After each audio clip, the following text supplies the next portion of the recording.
नमस्कार दोस्तों।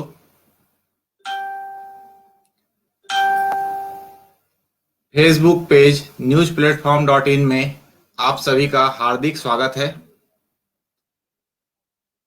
आज के इस कार्यक्रम में हम एक नए मुद्दे को उठाने जा रहे हैं जो कि शायद इस कोरोना काल में लगातार बढ़ा है। डोमेस्टिक वायलेंस, घरेलू हिंसा। अभी जैसे कि सब जानते हैं कि कोरोना काल में पूरा विश्व पीड़ित रहा है और इस कोरोना काल में दुनिया की समस्याएं आई हैं। घरों में लोगों को हर तरीके से समस्याओं का सामना करना पड़ा है। इसके साथ साथ ही हम देखेंगे कि घरेलू हिंसा के आंकड़े भी बढ़े हैं। लॉकडाउन के पीरियड में या अभी तक यदि सरकारी आंकड़े देखा जाए तो डोमेस्टिक वायलेंस के आंकड़े बढ़े हैं। ये चूंकि घर घर की समस्या होती जा रही है, अतः इसमें समाज में प्रतिष्ठित समाजसेवी, प्रतिष्ठित वकील, राजनेता और व्यक्तिगण जो प्रतिष्ठित हैं, जो आमजन भी हैं, जो इस समस्याओं को देख रहे हैं, समझ रहे हैं और इसको सुलझाने का प्रयास कर रहे हैं, ऐसा सब सोचकर और इन लोगों को जोड़ते हुए यह कार्यक्रम आज से चालू किया जा रहा है, जो कि हर रविवार 8 बजे आएगा। आज के हमारे पैनलिस्ट में बहुत ही अपने महिलाओं के लिए काम करने वाले, बहुत दूर स्थल तक, गांव, जंगल झाड़ी में दूरस्थ तक जाकर काम करने वाले महिलाओं के हिंसा को रोकने और उसका उपाय करने वाले दो प्रतिष्ठित महिलाएं हमारे साथ जुड़ी हैं, जो कि सामाजिक कार्यकर्ता भी हैं और साथ में एक पैनलिस्ट जो जुड़े हैं वो हाई कोर्ट की, जम्मू कश्मीर के हाई कोर्ट की वकील भी हैं। तो आज हम जो शुरुआत करने जा रहे हैं, इसमें लोगों को अपनी समस्याएं भी बताने का मौका मिलेगा। आप सभी दर्शकगण से निवेदन है कि आपके यहाँ कोई समस्या हो या आप कुछ सुझाव चाहते हो तो आप मैसेज के द्वारा इस कार्यक्रम में हमें अभी लाइव शो में कर सकते हैं, जिसका कि पैनलिस्ट जवाब भी देंगे और आपके उचित मैसेज को डिस्प्ले भी किया जाएगा। अतः आप लोगों से निवेदन है कि इस कार्यक्रम को ज्यादा से ज्यादा शेयर करें और लोगों तक पहुंचाएं, ताकि जन जन तक, यदि ये कार्यक्रम लोगों तक पहुंचेगा, जन जन तक पहुंचेगा तो उनको उचित सलाह मिल सकती है। उनको जो हमारा उद्देश्य है कि घरेलू हिंसा कम हो और घरेलू हिंसा पे रोक लगे या लोगों को इसके बारे में जानकारी हो, ये हमारा उद्देश्य भी पूर्ण होगा। अतः आप सभी से निवेदन है कि इस लाइव कार्यक्रम को ज्यादा से ज्यादा शेयर करें और लाइक करें।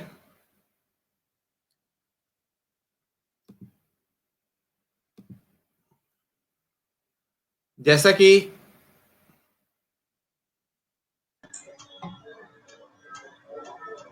हमने कहा था कि हमारे साथ दो अपनी विधाओं में महारत हासिल किए हुए दो पैनलिस्ट जुड़ने वाले हैं इस कार्यक्रम में, और इस परिचर्चा के दौरान आप सभी को उनसे सलाह लेने की मौका मिलेगा, आप सभी को उनकी बातें सुनने की मौका मिलेंगी। तो हमारे साथ जुड़ चुकी हैं श्री हेमा चौधरी जी। नमस्कार हेमा जी।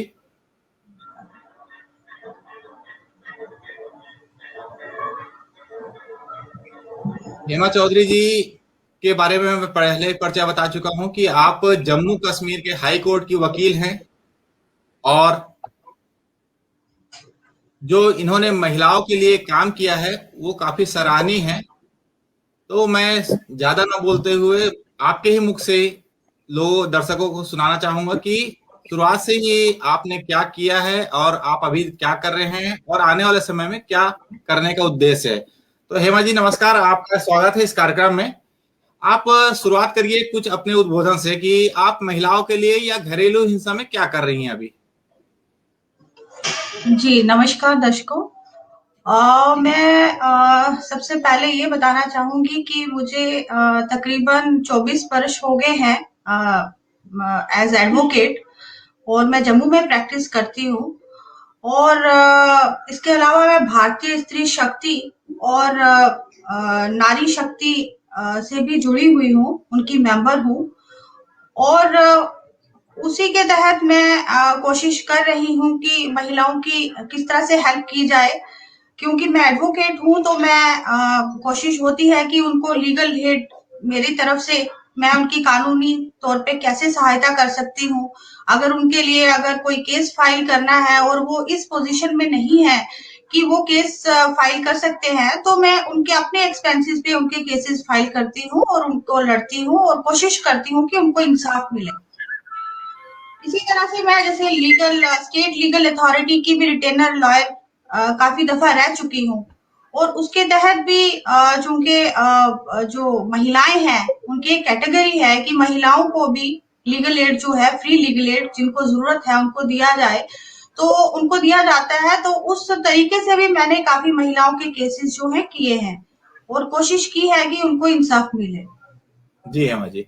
हेमा जी आपसे शुरुआत मैं करना चाहूंगा कि आप पहले दर्शकों को ये बताएं कि घरेलू हिंसा है क्या, क्या कौन सी प्रताड़ना या क्या चीज घरेलू हिंसा में आती है। जी, जैसा अभी आपने बताया कि ये घरेलू हिंसा के केसेस अब बहुत बढ़ रहे हैं, स्पेशली जो लॉकडाउन के दौरान घरेलू हिंसा के केसेस में काफी बढ़ोतरी हुई। तो इसके लिए मैं बताना चाहूंगी कि महिलाओं के लिए डोमेस्टिक वायलेंस यानी घरेलू हिंसा एक गंभीर खतरा बना हुआ है। आज महिलाएं ना सिर्फ केवल भारतवर्ष में बल्कि वर्ल्ड वाइड जो है घरेलू हिंसा की शिकार हो रही हैं। अब अगर आप देखा जाए तो हमारे भारत में काफी महिलाएं जो है वो तकरीबन 60 से 70% जो है वो शिक्षित हैं, और उनमें से काफी जो है वो इकोनॉमिकली सेल्फ सफिशिएंट भी है। लेकिन उसके बावजूद वो घरेलू हिंसा से पीड़ित हैं। उसकी क्या जी वजह है वो जानना जरूरी है। जो जी मैं समझती हूँ कि उसकी जो एक तो ये वजह है कि एक तो वो जागरूक नहीं है, काफी महिलाएं जागरूक नहीं है कि उनके लिए ऐसे कानून बनाए गए हैं जिसमें उनको अपने जो प्रॉब्लम है उनको वो सॉल्व कर सके। और दूसरा ये है कि काफी महिलाएं अगर उनको पता भी है कि उनके क्या अधिकार हैं, वो क्या कर सकती हैं, उसके बावजूद वो डर की वजह से या किसी और वजह से वो बाहर नहीं आती हैं कि समाज में पता चलेगा कि मेरे घर में क्या हो रहा है। और जो तीसरा जो सवाल अभी आपने किया कि घरेलू हिंसा है क्या, तीसरा जी जो मेन वजह है वो ये है कि काफी महिलाओं को यही नहीं पता होता कि डोमेस्टिक वायलेंस उनके साथ डोमेस्टिक वायलेंस हो भी रही है कि नहीं हो रही है। जी क्योंकि उसमें इतनी सारी चीजें हैं कि उनको ये नहीं पता। वो उनको जैसे मान लीजिए छोटी सी लड़ाई होती है, वो सोचती है ये तो एक छोटा सा मसला है, इसमें जी ऐसा कुछ नहीं है कि ये घरेलू हिंसा में ये कवर होगा। लेकिन जी यही वजह है कि उनके लिए जागरूक होना जरूरी है कि घरेलू हिंसा होती क्या है। जी उसके लिए मैं सबसे पहले आपको ये बताना चाहूंगी कि जैसे टाइम टू टाइम हमारे काफी कॉन्स्टिट्यूशनल राइट्स भी हैं महिलाओं के, काफी और काफी लीगल राइट्स उनके लिए काफी टाइम टू टाइम कानून भी बनाए जाते हैं। जी और इसी तरह से जैसे पहली बार 1983 में हमारा जो इंडियन पेनल कोड है उसमें जी एक सेक्शन 498 जो थी वो इंसर्ट की गई, जिसका जी पहली बार उसमें जो ऑफिशियली जो ये डोमेस्टिक वायलेंस है उसको ऑफिशियली क्रिमिनल ऑफेंस बनाया गया। जिसके तहत जी जो भी महिलाएं जो शादीशुदा महिलाएं होती थी उनको अपने पति से या अपने ससुराल वालों से जो भी पीड़ित होती थी वो उसमें कवर होती थी। लेकिन जी उससे भी बड़ा जो कानून आया वो 2005 में आया, जिसका नाम था protection of women from domestic violence act 2005, जिसको जो जी कि इम्प्लीमेंट हुआ 2006 में, जिसकी जो इम्प्लीमेंट हुआ, और जब वो कानून आया तो उस कानून के बाद एकदम बहुत बड़ा चेंज आया, और काफी केसेस जो थे उसपे उनमें काफी राइज हुआ, क्योंकि उसमें इतनी सारी चीजें शामिल थी कि वो जिस तरह से मैंने आपको बताया 498 में सिर्फ जो शादीशुदा महिलाएं थी वो उन्हीं पे एप्लीकेबल था, जबकि जो हमारा ये नया एक्ट आया 2005 में, उसके तहत ना सिर्फ शादीशुदा महिलाएं, बल्कि उसमें शादीशुदा महिलाओं के जो बच्चे थे जो उनकी कस्टडी और केयर में थे, वो उनपे भी एप्लीकेबल था। उसके अलावा जैसे मान लीजिए कि मदर है कोई और अपने बेटे से बेटा उनपे घर में, तो कहने का मतलब कि उसमें कई चीजें आ गई। अब आपका ये सवाल था कि डोमेस्टिक वायलेंस एक्चुअली है क्या, तो उसके बारे में आपको मैं ये बताना चाहूंगी कि एक ही घर में जब कोई एक घर में रह रहा है और उनके साथ जो भी परिवारजन रहते हैं, और उन पे किसी महिला पे या कोई बच्चा, अगर उस महिला का कोई बच्चा है या बच्चे हैं, तो उन पे कोई भी हिंसा होती है तो वो डोमेस्टिक वायलेंस आता है।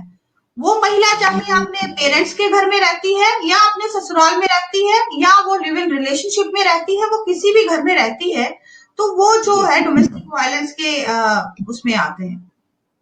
जी, ये जो अधिनियम है, जो घरेलू हिंसा से महिला संरक्षण अधिनियम 2005 आपने बताया, जो कि 26 अक्टूबर 2006 को लागू हुआ है, इससे सिर्फ महिलाओं को ही लाभ मिल रहा है, क्योंकि इसमें साफ लिखा हुआ महिला संरक्षण अधिनियम। तो पुरुष जो पीड़ित होते हैं उनके लिए क्या अधिनियम है? जी, इसमें पुरुष तो नहीं आते हैं, इसमें महिलाओं के लिए ही बना है, क्योंकि इसका नाम ही आप जैसे आप नाम से ही पता है, वुमेन जो है, वुमेन से रिलेटेड जो ऑफेंस है वही इसमें कवर होते हैं, या फिर उनके जो छोटे बच्चे हैं जो उनकी कस्टडी केयर में है बच्चे, वो उसमें उस डेफिनेशन में आते हैं। जी, तो इसमें जो घरेलू हिंसा के मामले में कौन शिकायत दर्ज करा सकता है? इसमें वो जो जिसपे हिंसा हो रही है वो खुद भी शिकायत दर्ज कर सकती है। उसके अलावा अगर कोई उसका रिलेटिव है जिसको पता है कि उस पे हिंसा हो रही है, वो भी कंप्लेंट फाइल कर सकता है। और या फिर कोई जो किसी के नोटिस में ये चीज आती है कि इस परिवार में इस महिला पे कुछ घरेलू हिंसा हो रही है, तो वो भी इस पे कंप्लेंट दर्ज कर सकते हैं। उसके अलावा प्रोटेक्शन ऑफिसर, हर स्टेट में गवर्नमेंट ने एक प्रोटेक्शन ऑफिसर अपॉइंट किए हुए हैं, जिनका यही पर्पस होता है कि कोई भी इस तरह की महिला जिसपे हिंसा हो रही है वो उनको अप्रोच करती है तो वो उनके बिहाफ पे कंप्लेंट फाइल कर सकते हैं।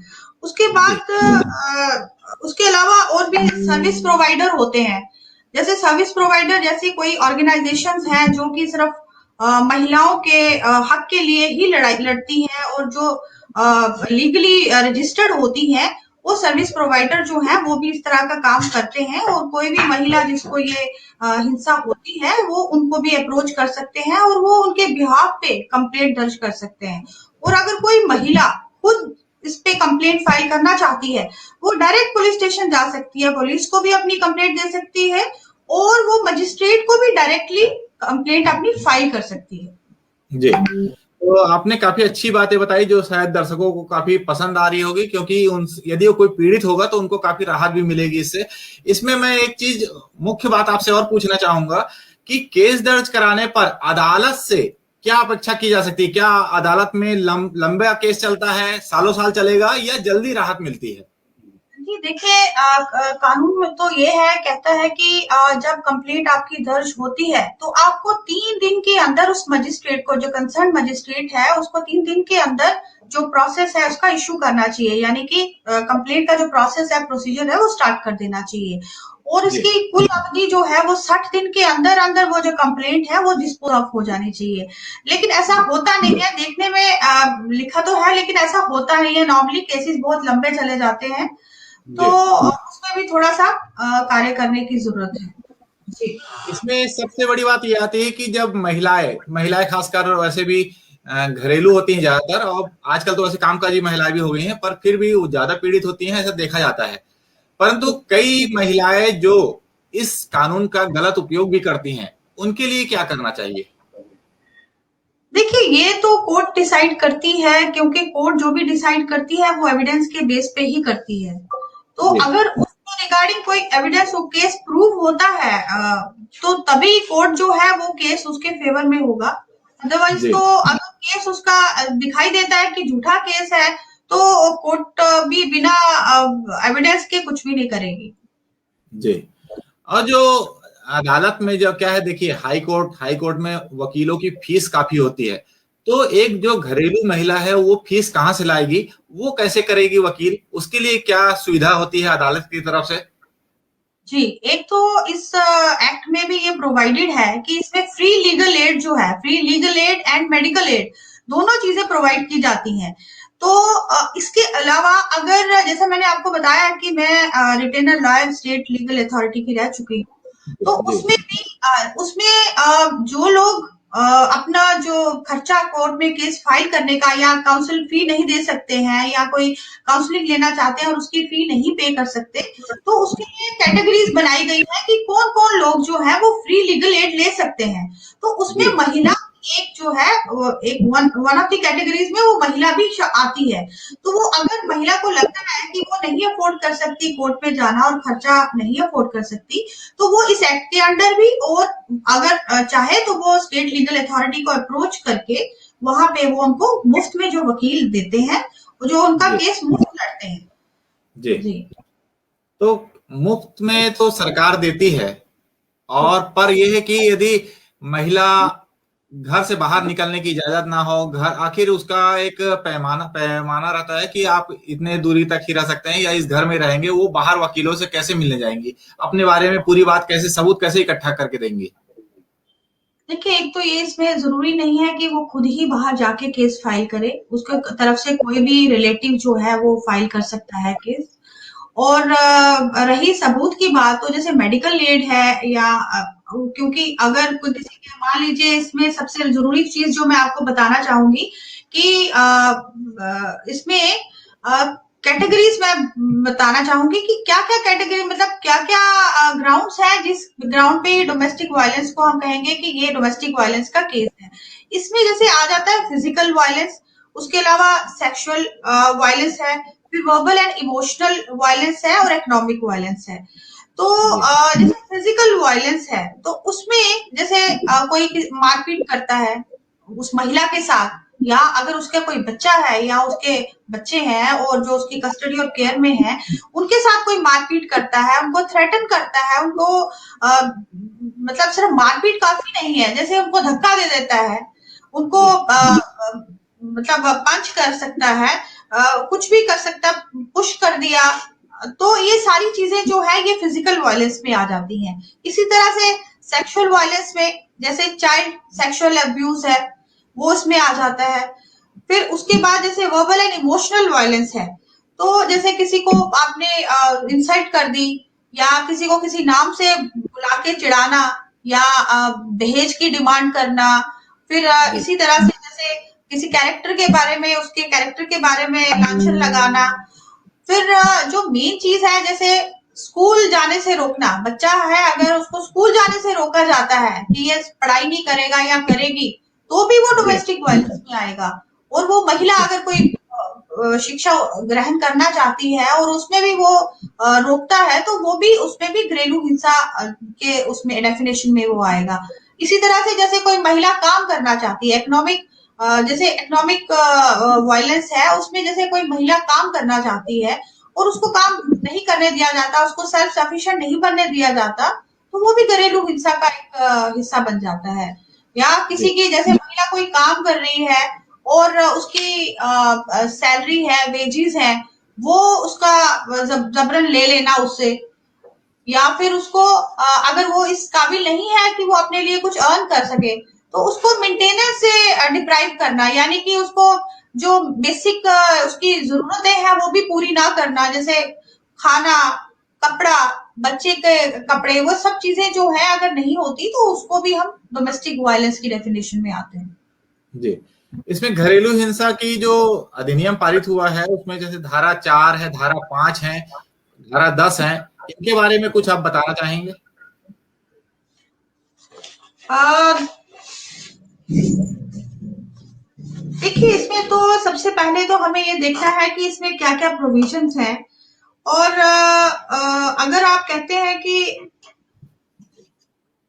इसमें जो कंप्लेनेंट है, जी जो कंप्लेनेंट है वो अपनी कंप्लेंट जो है वो एक किसी एक परफॉर्मा बना होता है, वो उसके तहत भी वो दे सकते हैं जी और अगर वो चाहे तो प्रोटेक्शन ऑफिसर के थ्रू भी दे सकते हैं और इसी तरह से जो अभी मैंने बताया आपको कि कई एजेंसीज हैं, उनके थ्रू भी कंप्लेंट जो है वो फाइल की जा सकती है और उनकी कंप्लेंट फाइल करने के बाद जो मजिस्ट्रेट है, जैसे मेट्रोपॉलिटन सिटीज है, वहां पे मेट्रोपॉलिटन मजिस्ट्रेट होता है, वो उसको ट्राई करता है। जी। इसमें जो कामकाजी महिलाएं हैं, तो उनको यदि मैं कहना चाहूंगा कि जो कामकाजी महिलाएं होती हैं, उनको यदि जो वहां पे वर्किंग करती हैं, वहां पे जो दिक्कतें आती हैं, वो भी क्या घरेलू हिंसा में आएंगी कि नहीं आएंगी? नहीं नहीं, वो घरेलू हिंसा जैसे मैंने पहले बताया कि घरेलू हिंसा सिर्फ घर तक ही जो है वो घर तक ही रिस्ट्रिक्टेड है।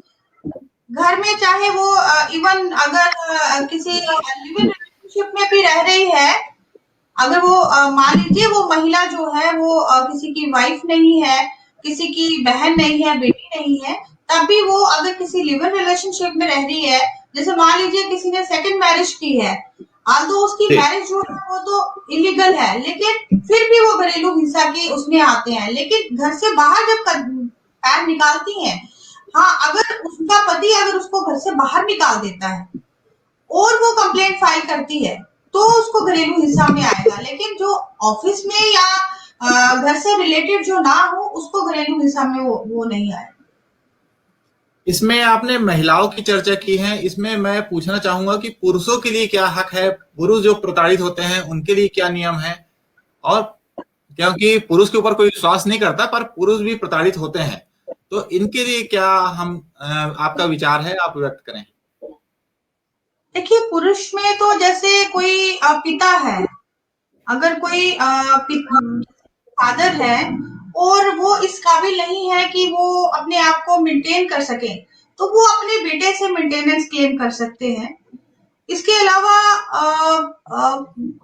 उसके अलावा अगर कोई ऐसा ऑफेंस होता है तो वो जो बाकी इंडियन पैनल कोड के तहत जो आते हैं वो उसमें कवर होते हैं। जी, हमारे साथ में ममता सिंह जी जुड़ चुकी हैं। ममता जी, आपका बहुत बहुत स्वागत है इस कार्यक्रम में। ममता जी, आपको आवाज आ रही है? आवाज कट रही है। नमस्कार भाई साहब। जी जी, आपका बहुत बहुत स्वागत है इस कार्यक्रम में। अभी प्रॉपर आवाज आ रही है या नहीं आ रही है? आपकी आवाज क्लियर नहीं आ रही। अच्छा, और हेमा जी की हेमा जी, कुछ आप अभी भी है। बोलिए तो क्लियर हो जाएगा। जी जी जी, नमस्कार मैम। हेमा जी की आवाज आ रही है? आवाज कट रही है आपकी, क्लियर नहीं आ रही। नहीं, मेरी आवाज मान लीजिए कट रही, तो हेमा जी की आवाज आपको प्रॉपर आ रही है? हेमा जी, मेरी आवाज आपको आ रही प्रॉपर? जी जी, आ रही। जी, तो क्लियर नहीं आ शायद रही आवाज। तो आप एक बार कट आप करके फिर कंटिन्यू से। रखें। जी जी जी। तो हेमा जी, आपसे मैं एक चीज और पूछना चाहूंगा, जो हाँ पुरुषों के बारे में, क्योंकि अक्सर आप देखेंगे कि महिलाएं तो ज्यादा पीड़ित होती हैं, ज्यादा उनका ही आंकड़ा आता है, परंतु मैं चाहूंगा कि जो पुरुष हैं, जो पीड़ित हैं, उनके बारे में भी कुछ आप बताएं, क्योंकि पुरुष वर्ग भी पीड़ित होते हैं। क्योंकि मैं खुद पुरुष हूं, तो मैं पुरुषों के बारे में बोलना चाहूंगा। जी जी, वैसे तो आज चर्चा आई थिंक महिलाओं के लिए ही थी, लेकिन फिर भी जैसे मैंने आपको बताया कि पुरुषों के लिए जो भी अगर कोई ऐसा क्राइम किया जाता है तो वो इंडियन पैनल कोड के तहत ही उनको ट्राई करते हैं। आ, तो डिपेंड करता है कि क्या मतलब किस तरह का केस है। अच्छा, इसमें मैं एक चीज पूछना चाहूंगा। आप चूंकि जम्मू कश्मीर में हैं और हाई कोर्ट की वकील भी हैं, तो आपके पास केस आते होंगे। आपको कोरोना काल में घरेलू हिंसा के केस बढ़े हैं कि कैसा जी है वहां का विस्तार थोड़ा बताएं आप। जी जी, बिल्कुल बिल्कुल करो।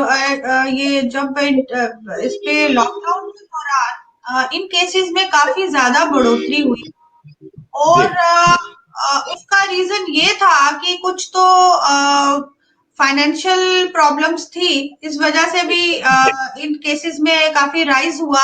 दूसरा कुछ लोग जो कुछ एडिक्टेड होते हैं, जो कि बाहर जाके कुछ मतलब उनको घर में ही रहना पड़ा और उनको कुछ भी, तो वो सारा जो उनका जो फ्रस्ट्रेशन थी वो सारी अपनी पत्नी पे ही निकालते थे। तो और भी कई रीजन थे। तो बहुत ज्यादा बढ़ोतरी हमारी स्टेट, हमारी यूटी में भी बहुत केसेस इस दौरान आए हैं। जी ममता दीदी, आपने काफी काम किया है घरेलू हिंसा के ऊपर। आपके पास बहुत सारे आंकड़े भी हैं, आपने शायद बहुत सारी जानकारियां भी प्राप्त की हैं सरकारी आंकड़ों की। तो आप कुछ बताएं, जम्मू कश्मीर में क्या चल रहा है घरेलू हिंसा के ऊपर। अभी जैसे हेमा जी ने काफी महत्वपूर्ण बातें बताई। मैं ये कहना चाहूंगी कि जो घरेलू हिंसा है ये दिनों दिन बढ़ती जा रही है। जैसे एक हमने सर्वे किया था कश्मीर में महिलाओं की क्या स्थिति है जो जेलों में हैं, तो जम्मू कश्मीर की जो जेलों में थी महिलाएं, उनके साथ हमारा रूबरू होना हुआ हमारा। तो मुझे एक ये अनुभव हुआ कि जो कश्मीर में जो एक शांति प्रिय हमारा प्रोविंस था, और उसमें आज क्या ऐसी स्थिति आ गई कि जो हमारी बहनें घरेलू हिंसा से इतनी ज्यादा ग्रसित थी कि जिन्होंने अपने पति का हत्या तक कर दी। वो उनका वाक युद्ध चलता था जी। और वो अगर दिन में उनकी लड़ाई किसी के साथ होती थी तो शाम को क्या था कि वहां एक प्रथा थी कि वो टोकरी रख देती थी कि हमारा युद्ध यहाँ खत्म हो गया, वाक युद्ध, और कल समय मिलेगा तो फिर करेंगे। तो इनकी ये बहस काफी देर तक जी, तकनीकी खामियों के कारण शायद उनका कट गया है, नेट कट गया है। तो हेमा जी आप अपनी बात कंटिन्यू कीजिए, क्योंकि आपकी बातें शायद दर्शक सुन रहे हैं और उनको काफी लाभ भी मिलेगा इन बातों से, और ममता जी भी जुड़ रही हैं। जी मेरी आवाज आ रही? जी जी आ रही। जी कंटिन्यू कीजिए ममता जी। तो मैं ये बता रही थी कि कश्मीर की ये प्रथा थी कि उनकी जो वाक जो चलता था तो वो शाम को उनकी टोकरी रख देती थी कि यहाँ हमारी बात खत्म हुई, कल फिर से कंटिन्यू होगी। तो कभी भी हाथापाई तक भी वो बहनें नहीं आई। वो इतनी शांति प्रिय। आज कश्मीर की ये स्थिति है कि इस उग्रवाद ने घर घर में महिलाओं को घरेलू हिंसा के साथ वो महिलाएं पीड़ित हैं। और जब हम वहां सेंट्रल जेल कश्मीर में गए तो वहां 12 महिलाएं ऐसी थी कि जिन्होंने अपने पति की हत्या करी थी। तो आज वो क्या स्थिति आ गई कि वो अपने पति को भी उन्होंने बख्शा नहीं। वो इतनी पीड़ित थी, चाहे वो घर में जो उनकी आर्थिक स्थिति की वजह से भी पीड़ित थी, अपने पारिवारिक जो और अपने पति के जो उनके ज्यादा संबंध होने के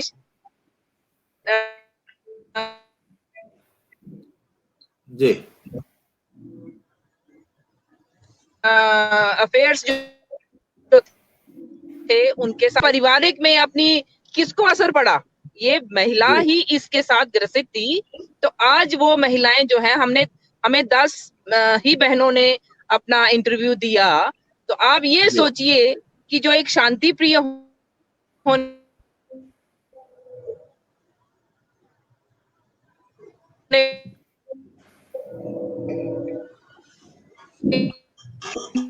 के साथ रही हैं, करेंगे क्या, इनकी काउंसलिंग होगी, कैसे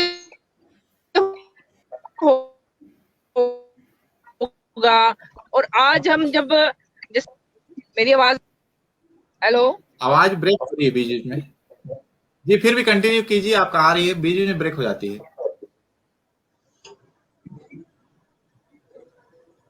जी और कंटिन्यू कीजिए ममता जी। हाँ, तो क्योंकि मैं अभी सफर में ही हूँ, घर अच्छा नहीं पहुंची हूँ, इस जी, कारण थोड़ा सा डिस्टर्बेंस हो रहा है।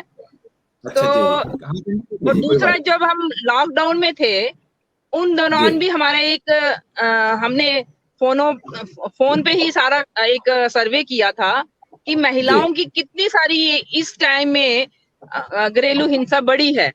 तो घरेलू जी हिंसा, जबकि हमारी एक पुलिस अधिकारी से बात हुई, जो वुमेन सेल की अधिकारी, उसने जी कहा कि इन 2 महीनों में कभी 1-2 केस आता था, इन 2 महीनों में हमारे 45 केस आ गए। जी आप इमेजिन करिए कि उस टाइम में जब सास भी इकट्ठी थी, बहू बेटा परिवार सब इकट्ठे थे, जो न्यूक्लियर फैमिली थी उसमें पति जी बाहर क्या करता था वो सब उजागर हुआ।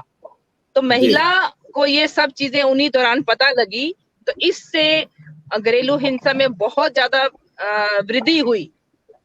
तो जी ये सब चीजें जो हैं, हम इस पे कैसे कंट्रोल करेंगे, जनता को कैसे हम, अपनी बहनों को कैसे हम इनको इसके साथ टैकल करेंगे, ये अवेयरनेस तो जी जरूरी है ही।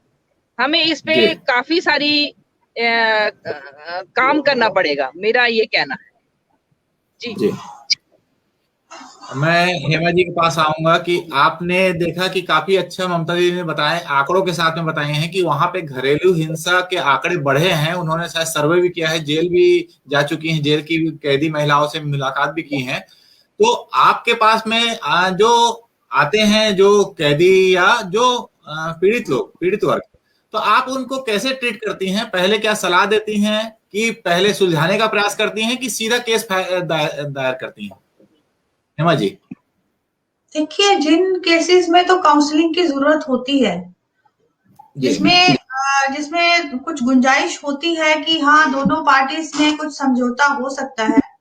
ये तो जी कंप्लेनेंट डिपेंड करता है कि क्या वो बातचीत करके समझौता करना चाहते हैं या कंप्लेंट फाइल करना चाहते हैं। जी तो उसी उसके हिसाब से ही जो है हम आगे बढ़ते हैं। जी आपको मैं एक बहुत जो चीज मुझे लगता है एक बतानी चाहिए सबको, कि जो मैं बताना चाहती हूँ जी कि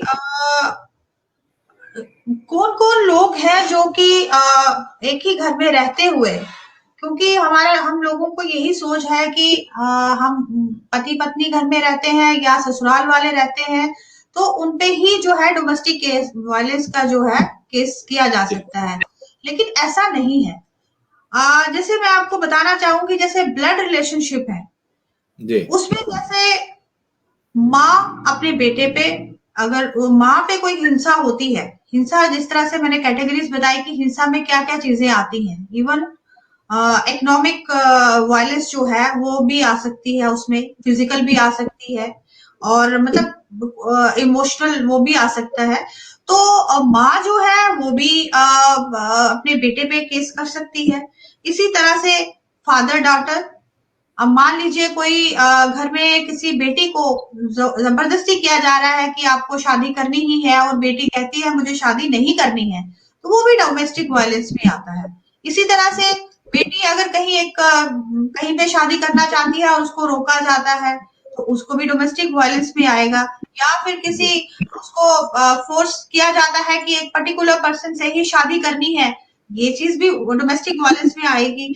तो या भाई बहन है, और अगर बहन है और वो अनमैरिड है या विडो है, और उस पे अगर कोई ऐसी हिंसा होती है, तो ये सारे केसेस जो है ये भी डोमेस्टिक वायलेंस ही आता है।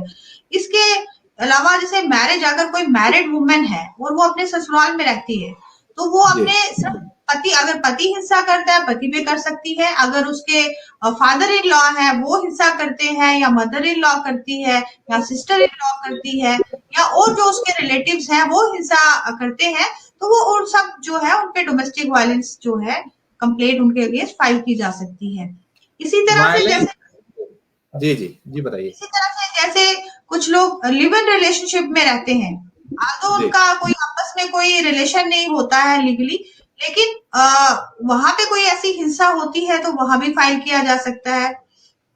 या जैसा मैंने आपको पहले भी बताया कि जैसे किसी ने सेकंड मैरिज की है, उसकी फर्स्ट जी वाइफ अभी है और वो उसको डिवोर्स नहीं हुआ है और या डेथ नहीं हुई है, तो वो सेकंड मैरिज कंडक्ट करता है वो मैरिज जो है वो इलीगल। अगर उस महिला पे भी हिंसा होती है तो वो भी डोमेस्टिक वायलेंस केस जो है फाइल कर सकती है। तो ये एक बहुत बड़ी महत्वपूर्ण बात है जो कि महिलाओं को समझना बहुत जरूरी है। जी तो जब तक हमको अपना पता नहीं चलेगा कि हम हमारे हिंसा क्या होती है, किसको क्या चीज डोमेस्टिक वायलेंस में आती है और कौन कौन से रिलेशनशिप में हम जो है उनके ऊपर डोमेस्टिक वायलेंस में वो कवर होते हैं, ये जो जागरूकता है ये बहुत जरूरी है जो कि देना हर महिला को पता होना चाहिए। इसके लिए चाहे हमें अवेयरनेस कैंप्स लगाने चाहिए या सेमिनार्स करें, और जो जी नेशनल वुमेन कमीशन है वो कर भी रहे हैं इस पे काम। लेकिन हमें भी जो इंडिविजुअल लेवल पे या अपने छोटे ग्रुप्स के लेवल में या स्टेट लेवल पे ये काम करना चाहिए और इसकी बहुत जरूरत है, क्योंकि जो कानून बनाए गए हैं अगर उनका पूरा फायदा महिलाएं नहीं लेंगी तो ऐसे कानून का क्या फायदा। जी बिल्कुल, जैसा कि हेमा जी का कहना है कि स्टेट लेवल पे जगह जगह पे कैंप लगाना चाहिए और महिलाओं के लिए काम करना चाहिए, जिसमें कि ममता दी काफी काम कर भी रही हैं। तो ममता दी, आपसे भी मैं पूछना चाहूंगा कि जो आपने अभी तक वहां पे काम किया है और शायद आप इसी विषय पे एक बुक भी प्रकाशित करवा रही हैं, तो उसके बारे में कुछ आप बताएं। जी, हमारी अभी जल्दी ही ये किताब पब्लिश होने वाली है और जी इसमें हमारा तो ये कुछ सजेशंस जो है हमारी हमने अपने गवर्नमेंट को ये उनको पेश करेंगे, क्योंकि इसमें जी काम करने की तो जरूरत है ही। जो हमारी ग्राउंड जी पे जो रियलिटी है उसको हमने जी सर्वे किया है, वो सामने आई है और उसके जो डाटाबेस पे हमारी जो कलेक्शन हुई है वो सारा हम सरकार को पेश करेंगे। उसमें जो गलतियां हैं, जो सारी गलती नहीं, जो जो कमियां हैं सरकार जी की उन जेलों में, हमारा तो ये था।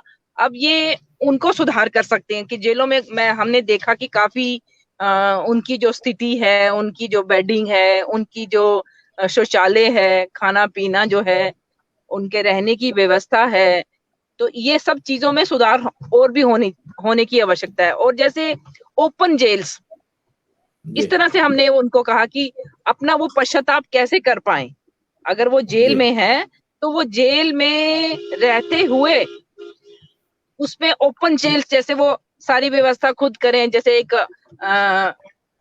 आई थी, पिक्चर आई थी जिसमें 2 आंखें 12 हाथ, जी जी तो उसमें जो ओपन जेल थी वो कंसेप्ट भी यहाँ पर इम्प्लीमेंट हो। तो इस जी तरह जी से हमने बिल्कुल उसका वो सजेशंस उसमें डाली थी।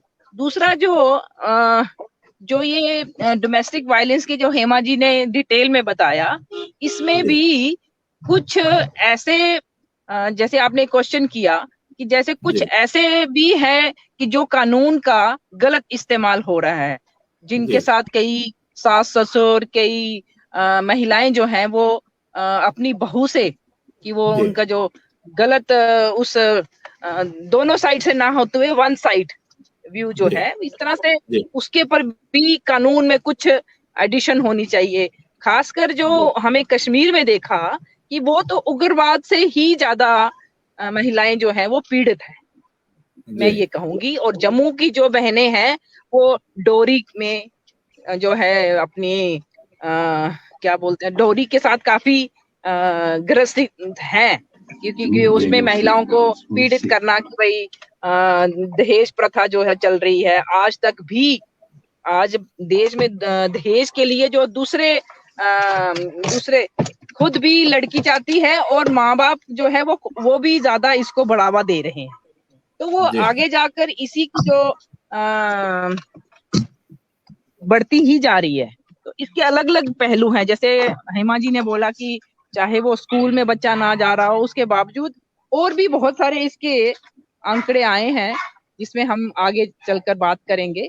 तो जी इसमें काउंसलिंग तो हम कर सकते हैं। जैसे आपने इन्होंने कहा कि महिला आयोग जो है वो काम कर रही हैं, महिला आयोग तक सारी बहनें नहीं पहुंच सकती। और जी यहाँ पर ये भी है कि हमारी बहनें जो पीड़ित है और जो उनको हेल्प करना चाहती हैं तो वो डरती भी हैं कुछ, कि जी हम ना कुछ हम पे कोई एक्शन ना हो जाए। तो ये सब बातें सोचते हुए भी इसको भी देखना पड़ेगा कि बहनों को अपने राइट के लिए, जी उसके लिए फाइट भी करना जरूरी है। और चाहे किसी महिला आयोग तक लिख के दें, उनको मिलना करना, उनकी सजेशन जो है अपनी, उनकी जो मैं कहूंगी कि अ, जो जरूरत है जी वहां तक पहुंचे, वो भी एक बहुत महत्वपूर्ण बात है। तो इस तरह से जी इस विषय पे तो काफी कुछ बहनें ऐसी हैं कि जो अपनी इस बताना नहीं चाहती।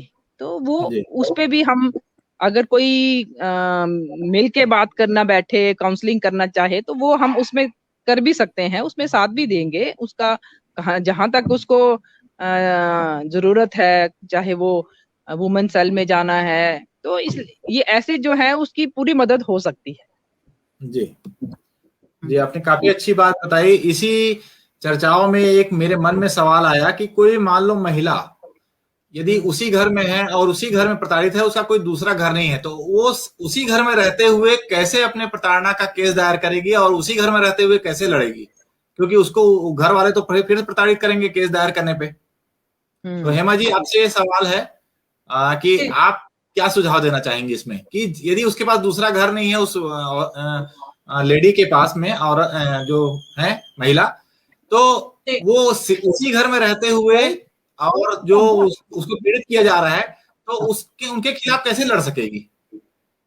देखिए, एक तो प्रोटेक्शन ऑर्डर, अगर डोमेस्टिक वायलेंस एक्ट के अंडर जो भी कंप्लेंट फाइल होती है, उसमें क्या रिलीफ की डिमांड की गई है, क्या रिलीफ मांगा गया है, उस पर डिपेंड करता है।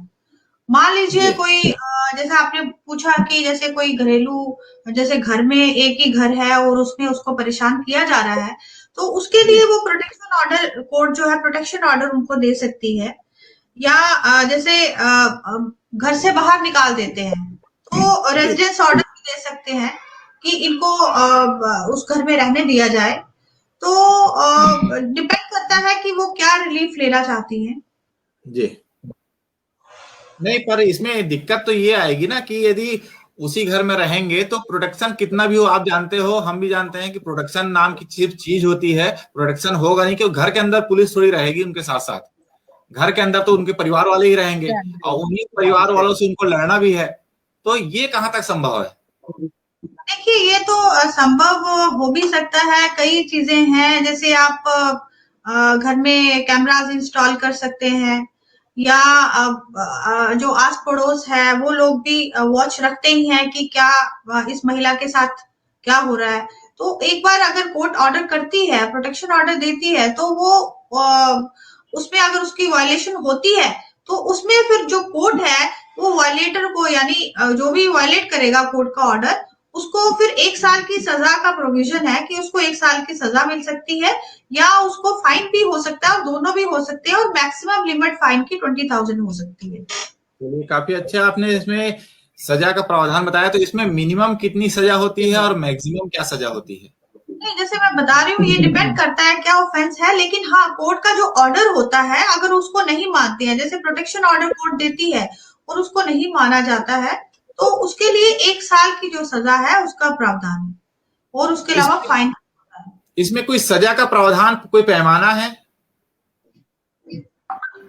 देखिए, इसमें जैसे डिपेंड करता है क्या ऑफेंस है, उस हिसाब से क्योंकि आईपीसी के अंडर जो भी ऑफेंस, जो उसमें पेनल्टीज हैं, उस हिसाब से जो है सजा मिलती है। जी जी तो मैं आऊंगा ममता जी के पास में। ममता जी, आप जो सर्वे की हैं उसमें जो आंकड़े आप बता रही थी, तो वो सिर्फ जम्मू कश्मीर के हैं। तो इसी के तहत यदि हम लोग पूरा भारत देश में यदि आंकड़े देखें तो शायद लाखों करोड़ों की संख्या में आ सकती है। तो इसमें भी काम करने की जरूरत है। आप उसमें आगे बढ़ रही हैं और आगे आपका क्या एक जो प्रयोजन है, आप क्या करना चाहेंगी? देखिए, अभी जो हमारी ये बुक जो आ जाएगी, तो उसके जी बाद फिर हम आगे सोचेंगे कि अगर हमने बाकी जगह पे भी करना है, तो जी वो हम फिर उसके लिए, मुश्किल ये है कि फिर वहां जाना थोड़ा सा मुश्किल लगेगा। अगर जी हमारी कुछ बहनें ऐसे हैं जो, जैसे हमारी ये सेम ऐसा ही केस जो था कि बंदियों, महिला बंदी का करने का, वो कानपुर में भी था। तो जी वहां की जो जेल थी वहां पर उनको जाने की इजाजत नहीं देगी। जी तो वो बहनें वहां पर अपने कानपुर की जो जेल थी वहां पर गवर्नमेंट ने उनको अलाउ नहीं किया। जी तो वो कहने, वो उन्होंने मुझे भी पूछा कि कैसे करा, तो हमने उनको पूरा प्रोसेस भी बताया कि यहाँ जी हमारी अप्रोच होने के कारण वो हमें जी हेल्प कर गए। तो इस जी कारण वहां कैसे करना है वो हम उनको महिला बंदी वैसे जेल में ना जाते हुए, तो बाकी जो सर्वे है वो हम कर सकते हैं, उसके बारे में भी सोचेंगे। जी।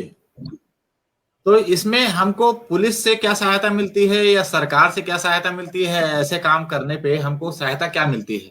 कोई सहायता राशि भी जैसे मिलती है एनजीओ को या नहीं नहीं, दूसरे ऐसा जो कुछ काम करते हैं? राशि की सहायता कुछ नहीं मिलती। अब जी जैसे उस समय हमारी गवर्नमेंट थी जम्मू कश्मीर में, तो जी जो अधिकारी थे, पुलिस अधिकारी थे, जो जो जेल के सुप्रीडेंट थे, तो हमने जी उनको रिक्वेस्ट में डाला कि आप हमें हेल्प करिए। तो उन्होंने तो पहले मना कर दिया। बाद जी में फिर जिस जैसे हमने अप्रोच किया कि ये मैं कौन हूँ क्या है, तो वो एज ए डिप्टी सीएम की मिसेज होने के कारण हो सकता है कि उन्होंने कहा कि चलो आप करें, पर हमें कैमरा अलाउ जी नहीं करने दिया। सिर्फ हम खाली गए, जो नोट कर रहे थे, हमने फॉर्म भरे। इस तरह से जी भी है कि गवर्नमेंट की वो भी नहीं उजागर करना चाहता है कि हमारे जेल में क्या हो रहा है, वो सबको जी नहीं बताना चाहते। जबकि हम पूरे स्टेट में जम्मू की जेल, सेंट्रल जेल, रजौरी, या अपना कश्मीर की, कठुआ की जिलों की भी जेलों में गए थे। तो ये जी है कि वहां हमारी कहीं अच्छी अप्रोच हो तो वो हमें हेल्प करते भी हैं। जी। नहीं, इसमें आपके बातों से एक और क्वेश्चन उठता है कि क्या अप्रोच वालों को ही सरकार से सहायता मिलती है और ये सब काम करने? मान लो कोई सामाजिक कार्यकर्ता है जो नॉर्मल है, वो इस फील्ड में काम करना चाहे, तो उसको उसको तो कठिनाई का सामना करना पड़ेगा। वो कैसे नहीं, करेगा? हम कोर्ट की सहायता लेके भी कर सकते हैं, इसमें कोई शक नहीं। जी। तो इसमें सिर्फ कोर्ट से भी अप्रोच सहायता ही मिलती नहीं, है? जी बिल्कुल हाँ, ये हेमा जी भी बता सकती हैं कि हम कोर्ट की सहायता से भी कर सकती हैं कि जो जी हमारी महिला एक बंदी है, किसी जी कारण से, कोई भी नहीं चाहता कि मैं बंदी बनूं, किसी कारण से जी अगर वो वहां पर है तो उसको वो भी सहूलियत वहां मिलनी चाहिए। जी तो अगर हमें ऐसा लगता है कि अगर इसकी जरूरत है हमें कोर्ट में, तो हम कोर्ट के थ्रू कर सकते हैं। जी। तो हेमा जी, मैं इसी बात पे आपके पास आना चाहूंगा कि कोर्ट से कोई सामाजिक कार्यकर्ता कैसे आदेश पारित करा सकता है इस फील्ड में काम करने के लिए? कि देखिए जैसे अगर आप किसी, जैसे ममता जी ने बताया कि वो उन्होंने जेल विजिट किए और काफी कुछ लोगों की स्थिति अच्छी नहीं थी, उनकी हाइजीनिक कंडीशन वहां पे ठीक नहीं है, या और कोई व्यवस्था जो उनको कोई मेडिकल फैसिलिटी चाहिए या कुछ चाहिए, वो वहां पे उनको नहीं मिल रही है। तो उसके लिए अगर कोर्ट में अगर वो अंडर ट्रायल है, तो उसी कोर्ट में, कंसर्न कोर्ट में एप्लीकेशन मूव की जा सकती है और वहां पे कोर्ट को कहा जा सकता है कि हमें इसके लिए जैसे मेडिकल कोई फैसिलिटी चाहिए, कोई एड चाहिए, कोई हॉस्पिटलाइज की जरूरत है, तो वो कोर्ट से जो है उसकी परमिशन ले सकते हैं और कोर्ट से ऑर्डर करा सकते हैं। तो कोर्ट से एक इजी बात है वे ना में हेमा जी, जी जी जी जी, जी एक है कि जी आप इसमें हम विजिट किया हमने, जी तो हमें पता लगा कि वहां पर क्या स्थिति है। आपको मैं जी बताऊं कि जब हम वहां गए, महिलाओं की जो वो जो होती है बड़ी सी जो बैरेक, उसमें एक जाकर ही हमें पता लगा कि एक कोने में एक डिब्बा पड़ा है और एक पर्दा लगा है। जी तो वो जब रात को वहां ग्रिल बंद हो जाती है जेल की, बड़ी सी ग्रिल थी, तो वो महिला रात को कहाँ शौचालय में जाएगी? जी तो वो जेल तो बंद है, आगे वो लगा हुआ है, बैरियर लगा है। तो एक जी कोने में जो पर्दा लगा था और एक डिब्बा पड़ा था, उस वो एक टॉयलेट करने का एक वहां रखा, जो एक पूरी बैरक में उसकी स्मेल थी। जी तो ये तो हमें कोई किसी ने बताया नहीं, वहां देखने से पता लगा। ऐसी बड़ी जी सारी स्थिति ऐसी थी कि एक कश्मीर की सेपरेटिस्ट, उसको वीआईपी ट्रीटमेंट थी वहां पर। जी जी और आसिया द्राबी, जब उसने कहा कि इंटरव्यू लिया, हमने पूछने लगे कि आप मैंने कहा आपका नाम क्या है, तो कहती है कि आप इसको नहीं जानती। मैं कह नहीं, मैं नहीं जानती ये कौन है, जी मैं नहीं जानती इसको कौन है। अगर ये कोई देशभक्ति लेडी होती, काम किया होता, तो हम इसको, इसका नाम ऐसा नहीं होता, जेल में नहीं जी होती। तो जी ये एक देशद्रोही के मामले में जेल में है। तो जी इस तरह से उसको वीआईपी ट्रीटमेंट वहां पर हमने देखा कि उसको बेड भी मिला है, उसको एक अपनी हेल्पर मिली है जो उसको वहां की बंदी, उसको ट्रायल सभा क्या बोलते हैं, सजा जाती जो होती है, वो उसकी हेल्प में थी और वो दुखी थी कि मुझे इसके जी साथ जोड़ दिया। तो इस तरह देखिए, से ये तो जाने के बाद ही हमें ये सब चीजें मालूम हुई। और ये अगर हम उसमें परमिशन ली है तो वो उसी तरह से, हम ये नहीं कह सकते कि नहीं जी हम क्या देखने जा रहे हैं, हमें ये परमिशन दीजिए, कोर्ट के थ्रू जी लेंगे जब सब कुछ। पर ये हम, अगर हमने सर्वे किया तो हमने वो चीजें हमने वहां पर नोट करी। जी कुछ लोग, बहनें तो हमारी फॉर्म भर रही थी, कुछ हमने ऐसे ही बिना उसके वो सब चीजें देखी, पूछने से पता चली कि यहाँ पर क्या हो रहा है। और जबकि एक रजौरी की जेल में जो था, वहां पर एक छोटे बच्चे भी उनके साथ ही थे, जैसे आप हेमा जी बता रही थी कि उनके बच्चे जो हैं उनको वहां पर नहीं रखते, पर फिर भी उसके जी बच्चे, उसका बच्चा वहीं पैदा हुआ। जी तो अगर इस तरह से जो हमें महसूस हुआ कि वहां पर एक्सप्लॉयटेशन भी हो रहा है, जी वो उसकी बात करने से, तो ये कहने का है कि ये सब चीजें हमने फिर वहां पर अपनी आंखों से देखा। तो ये उससे थोड़ा सा अलग है कि बिल्कुल डोमेस्टिक वायलेंस के हम दूसरी तरफ जा रहे हैं।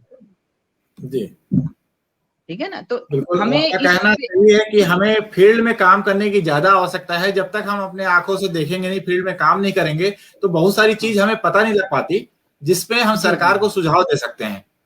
जी जी जी तो आज का तो समय बहुत ज्यादा हो गया है, और लगभग आधे घंटे का समय था। आज हेमा जी ने कहा भी था कि आज कम समय में हमें छोड़ दीजिएगा, शायद उनको कहीं व्यस्तता है और आप भी व्यस्त थे। तो आज के कार्यक्रम को हम यहीं पे आप लोगों से और दर्शकों से विराम और लेने की आज्ञा लेते हैं, और नेक्स्ट अगले रविवार को 8 बजे फिर मुलाकात होगी, इसी मैं दिन ये इसी कहूंगी, समय।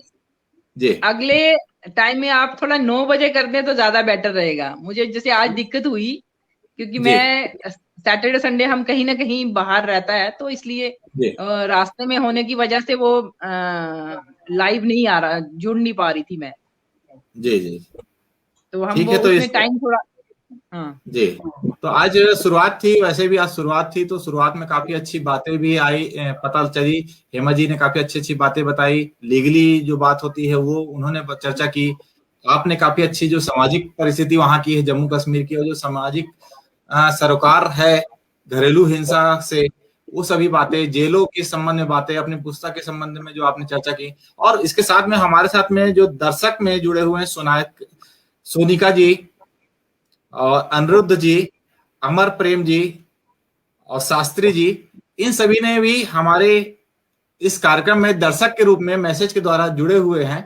तो आज के कार्यक्रम जो हमारा जो एक उद्देश्य है कि हमको लोगों को जोड़ना है और देश भर में घरेलू हिंसा को खत्म करना है, समाप्त करना है, इसी उद्देश्य के साथ में अगले रविवार को 9 बजे पुनः मिलेंगे। तब तक के लिए हमें आज्ञा दीजिए। नमस्कार। जी, नमस्कार।